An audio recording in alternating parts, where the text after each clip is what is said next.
સૌપ્રથમ તો કે 2020 જે દિલ્હીનું વિધાનસભાની ચૂંટણી હતી એમાં ભારતીય રાષ્ટ્રીય કોંગ્રેસને 4.26% ટોટલ વોટ શેર મળ્યો હતો. એના પછી જ્યારે 4 વર્ષ પછી 2024માં લોકસભાની ચૂંટણી થાય છે ત્યારે આજ ભારતીય રાષ્ટ્રીય કોંગ્રેસને 3 સીટો પર લડવા છતાં માત્ર 3 સીટો પર અમે લડ્યા હતા તો પણ 18.91% વોટ શેર મળ્યો હતો. બીજી વાત હું સ્પષ્ટ કરવા માંગુ છું કે આ એ પાર્ટીના લોકો છે, આ એ કેજરીવાલના ફરજીવાળી પાર્ટીના લોકો છે કે જે અન્ના હઝારેના ડુપ્લિકેટ આંદોલનથી જન્મેલી પાર્ટી.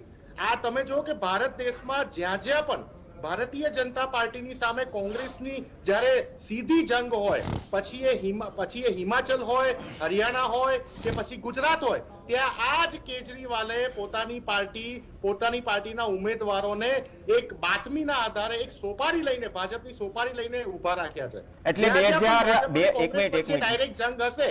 નિશાંત, હું એ જ કહું છું 2024માં જ્યારે 2 સીટ ઉપર આમ આદમી પાર્ટી લડે છે ગુજરાતમાં, એ પછી શું અનુભવ થઈ ગયો ગુજરાતની પ્રદેશ નેતાગીરીને? પણ પ્રવીણભાઈ, ખૂબ જ સીધી વાત કરવા માંગુ છું, તમારા સવાલનો ખૂબ જ સીધો જવાબ આપવા માંગુ છું. જ્યાં જ્યાં પણ ભાજપ અને કોંગ્રેસની વચ્ચે જે રાજ્યમાં ચૂંટણી હોય ત્યાં તમને ઓવેસી અને કેજરીવાલ જોવા તો મળશે.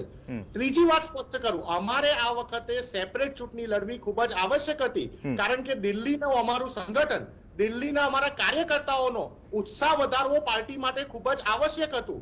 ઇન્ડિયા ગઠબંધન જે બન્યું હતું એ પર્ટિક્યુલરલી લોકસભાની ચૂંટણીઓ માટે બનેલું છે, વિધાનસભા માટે નહીં. અને હિમાચલ હરિયાણામાં શું થયું તમે જોયું જ છે.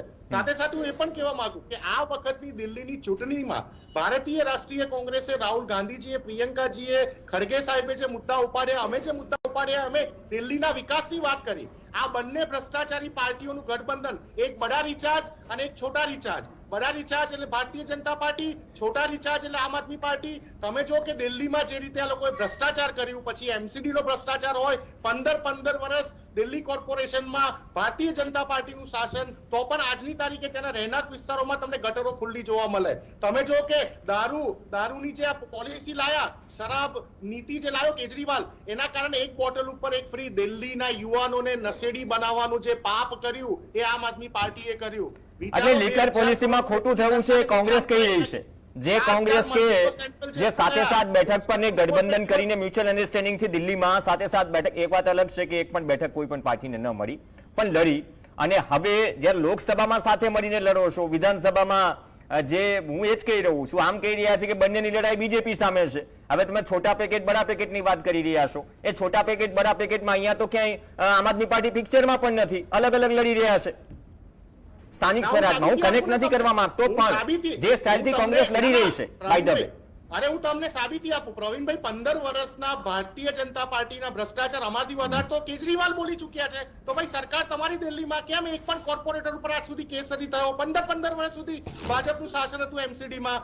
સામે તમે જુઓ કે દારૂના જે શરાબ ગોટાળો જે કર્યો આ લોકોએ, 2000 કરોડનું દિલ્હીની જનતાનું નુકસાન થયું. 174 દિવસ સુધી કેજરીવાલ સેન્ટ્રલ જેલમાં શીશ મહેલ બનાવી નાખ્યો આટલો મોટો. કેમ ભાઈ? વાદળી વેગેનારમાં ફરવા વાળા વ્યક્તિ, મફલર લગાવવાળા વ્યક્તિ 42 કરોડના શીશ મહેલમાં રહે, એના ઉપર કેમ કોઈ કાર્યવાહી નહીં? સીએજી નો રિપોર્ટ આવ્યો કે આટલો મોટો બહોળો ભ્રષ્ટાચાર. એક ઇમ્પોર્ટન્ટ પોઈન્ટ તમને કહી દઉં પ્રવીણભાઈ, જ્યારે નિર્ભયા કાંડ થયું હતું ત્યારે દેશની સામે ભારતીય રાષ્ટ્રીય કોંગ્રેસે માફી માંગી હતી. આજે એનસીઆરબી ના આંકડા પ્રમાણે દિલ્હીમાં રોજ 6 થી 7 રેપ થાય છે. તો ચાણક્ય કેમ ચૂપ બેઠા છે?